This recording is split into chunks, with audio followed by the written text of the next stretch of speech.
河北四廷柱颜良、文丑、张合、高览被袁绍辜负的北方最强天团，他们的武艺水平如何？能不能达到超一流水准呢？当然啦，这也只是后世小说家的叫法，在正史上别说是四廷柱了，连五虎将、五子良将这些说法呢都没有。可在《三国演义》的武将谱系里，确实有河北四廷柱的名号。这四位颜良、文丑、张合、高览更是袁绍平定北方四州时最锋利的剑。但是翻开演义呢，你细品，这四个人算不算死的莫名其妙？这几位一流猛将呢，那都是接近吕布的顶级水准了。颜良被关羽1个回合在万军之中斩杀，文丑被关羽3个回合斩杀，高览被赵云1个回合秒杀，张合被诸葛亮用计射杀在木门道。孔融可是评价呀，颜良、文丑勇冠三军呢。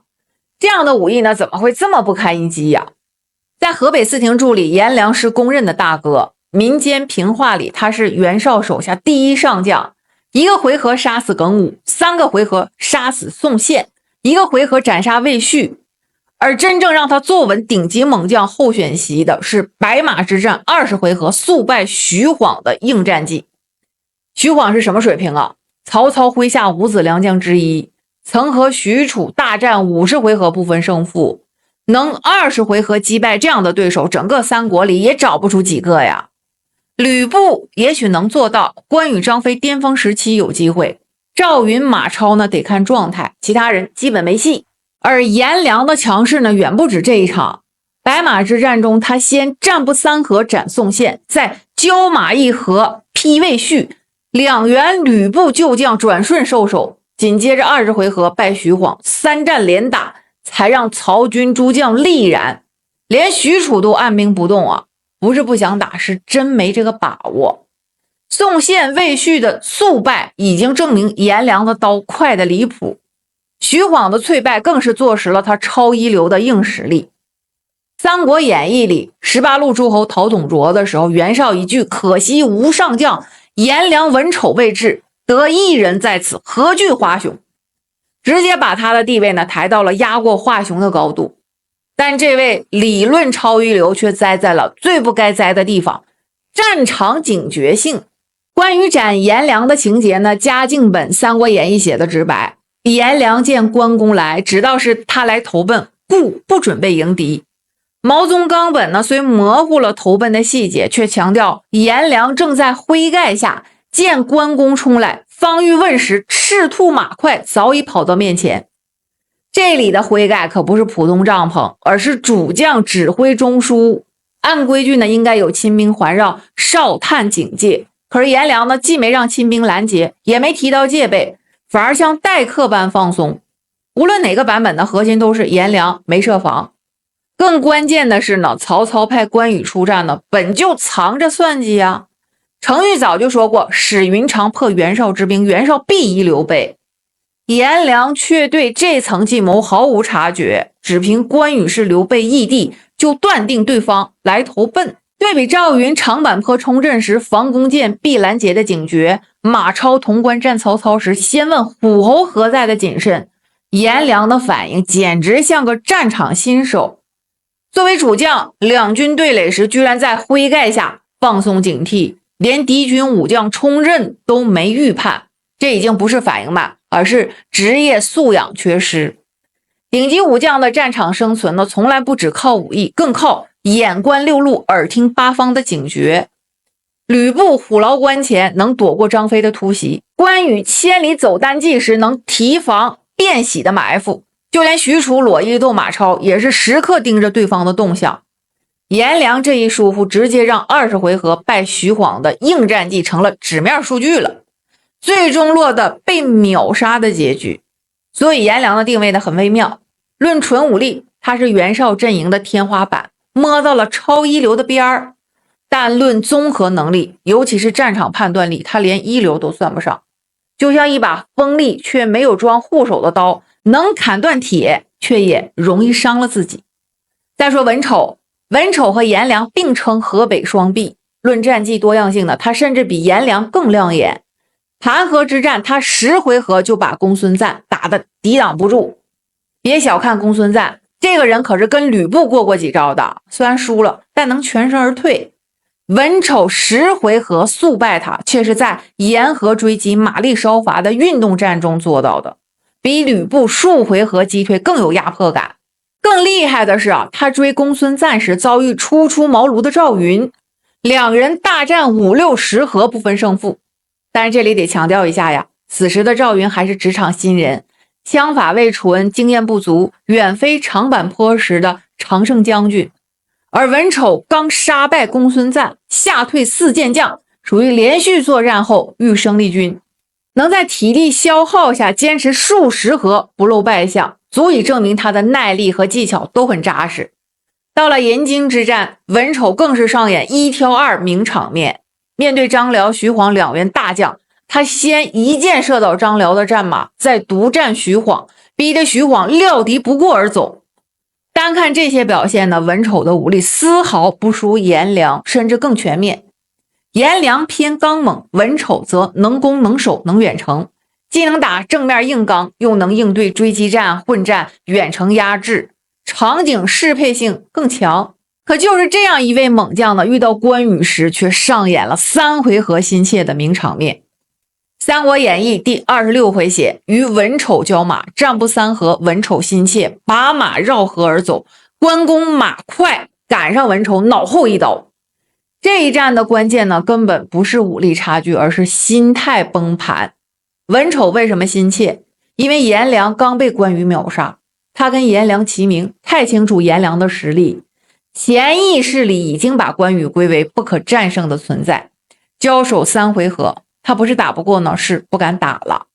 这种被传闻吓破胆的心理素质，让他从超一流候选瞬间沦为2流表现。如果他能稳住心态，死战，以他战赵云敌2将的功底，至少能跟关羽周旋几十回合，就算输呢，也不至于死得这么窝囊。文丑的悲剧比颜良更让人唏嘘。颜良输在没反应过来是意外，文丑输在自己吓自己是必然。他证明了一个道理，战场之上，敢打有时比能打更重要。第三，张合是河北四亭助理最特殊的一个，论早期名气呢，他不如颜良、文丑，单次对战的爆发力呢，他未必要强过高览，但他却是4人中唯一笑到最后的，不仅活到了三国后期，还成了曹魏阵营武力天花板的代名词。这一切呢，都源于他的生存哲学，不硬拼，善变通，把怂变成了智慧。早期的张合打硬仗呢，总给人不够勇猛的印象啊。战马超20回合一败走，战赵云30回合把马败走。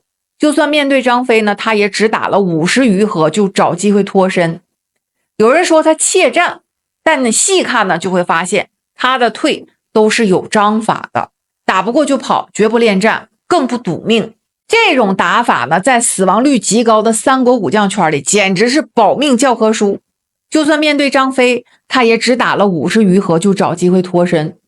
瓦口关之战时呢，张飞虽仍在战力巅峰，但张合依托山势，怯战怯退，既没输得太难看，又保存了实力。换成颜良、文丑呢，大概率会弃守强攻，和张飞死磕到底，结局可能就是被斩于马下。张合的聪明在于，他知道活着比赢一场更重要。武将的价值呢，从来不是一场打得有多漂亮，而是能打多少场。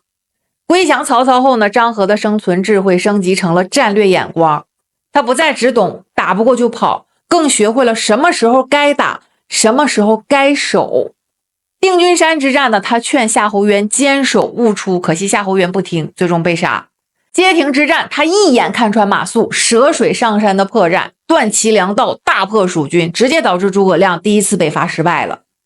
到了三国后期，吕布、关羽、张飞、赵云、马超等超一流武将相继离世，张合成了活化石。不是他突然变强了，而是比他强的都死了。这种熬死对手的能力，其实是顶级武将的核心竞争力。张合用一生证明，三国武将的排名从来不是武力值排行榜，而是存活率排行榜。他或许不是最能打的，但绝对是最懂怎么在三国活下去的。第四，高览。高览是河北四亭柱里最没存在感的一个，甚至有人觉得他是凑数的。但细看他的战绩，会发现这个人被严重低估了。官渡之战时，他曾挺枪接住许褚4员将捉对厮杀，能跟许褚短时间打平呢，说明他的武力至少在准一流水准，跟徐晃、张辽属于同一梯队吧。他的悲剧呢，在于死得太意外。穰山之战呢，高览追杀刘备，刚斩了刘濞，正准备取刘备性命的后军突然自乱，一将冲阵而来，枪击处高览翻身落马。杀他的是赵云，而且是背后突袭。此时高览的注意力呢，全在刘备身上，根本没防备后方。更要命的是呢，赵云的出枪速度堪称三国第一啊，枪如梨花，绝非虚言。高览连转身的机会都没有。如果是正面对决呢，高览未必会输得这么惨。以他能敌许褚的功底呢，至少能跟赵云打个10几20回合，就算最终不敌，也能全身而退。但战场没有如果，他成了赵云长坂坡式辉煌的背景板，连证明自己的机会都没留下。高览的故事呢，更像三国多数武将的缩影，他们有实力却没运气，有机会却没时机。比起颜良、文丑的性格缺陷呢，张合的主动求生，高览更像是被时代洪流裹挟的普通人，努力过，却终究没能逃过命运的安排。颜良、文丑、张合、高览论武力确实担得起河北四亭柱的名号，但他们的结局呢，本质上是被袁绍坑了。这位四世三公的盟主呢，空有招贤纳士的名声，却没有用人之才的本事。